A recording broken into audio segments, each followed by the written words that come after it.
Thanks, Ainsley. Well, from implementation delays to skyrocketing premiums, Obamacare has suffered a host of setbacks, but the plan's next blunder might be something far worse and could put Americans' privacy in jeopardy. This is going to be one of the greatest collections of private information on American citizens that we've ever put together. It requires that that kind of data system be secure, and they're not ready to have the kind of security that will guarantee the integrity of that information isn't violated. All right, so what needs to be done to ensure that this database won't be a one-stop shop for hackers? Joining us now is the founder of Fortalice LLC and co-author of the book Protecting Your Internet Identity. Theresa Payton is here. Theresa, nice to see you this morning. Explain. We've been talking about it here on the show, but for our viewers who are new to this topic, what is this database of your health information going to look like once it's implemented? Well, and you're right about that, that database of your life. What is it going to look like? And one of the things people have to realize is the data exists today. So the data is at the IRS, it's at the VA, it's at the Social Security Administration. But what they're talking about doing is unprecedented. They're talking about creating this one-stop shop, so when you sit down to see if you have eligibility to be in the system, they're going to look at 7 federal departments and agencies' information.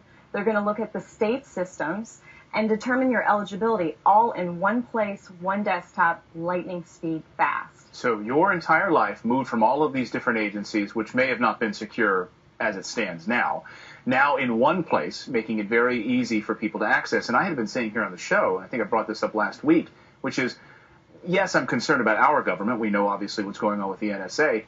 But what about the Chinese? What about other governments who have infiltrated parts of our computer systems already, gaining access to my family's health care? I mean, we don't have these safety mechanisms in place yet, as far as I understand.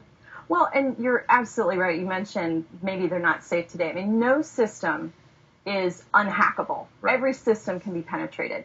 And so when I hear terms like never been done before and one-stop shop, the first thing I think about is it's a one-stop shop for hackers. It is hackers' haven. I mean, we've made their job simple for them. They can go to one place and get this information. And we know the Inspector General is saying, look, we're not hitting these timelines. So we might not be ready when this thing is ready to go roll out to be able to test this. You advise companies all the time on how to keep their systems secure. If this was a business, if our government was run like a private business, how would you advise them to keep it safe?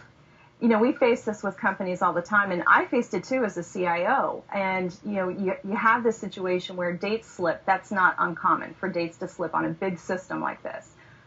But if this were a business, the first thing I would say is get the testing team in here and ask them, would you bet your career on this, that you can test this adequately for privacy and security, and we can get all the fixes in on time? Testing professionals are very proud of the work they do, and they'll tell you if they can't. The second thing I would say to the business is you've got 3 key points you want to look at. The first is you will be hacked, not will you be. You will be. So have you created any trap doors so when the bad guys get in, you literally cordon them off and don't let them run off with the data? The second thing is, have you had a group of good guys and good gal hackers, those white hat hackers, ethical hackers, come in and hack you like they're bad guys and tell you what they found? And then the last thing, and this is one of the things that gets overlooked, is what type of training are you doing for the people? I was really encouraged to see in the Federal Register, they're going to do privacy training for these employees. But there's another element here. It's fraud. And we want to make sure that you've got people who are trained to know that the person on the other end of the phone or the internet is really who they're pretending to be, right? Yeah, absolutely. Theresa Payton is the founder of Fortalice LLC, and Apple was hacked 2 weeks ago and was down for 2 weeks, their developer site. We appreciate you joining us this morning. We hope the government's paying attention to you. Thank you.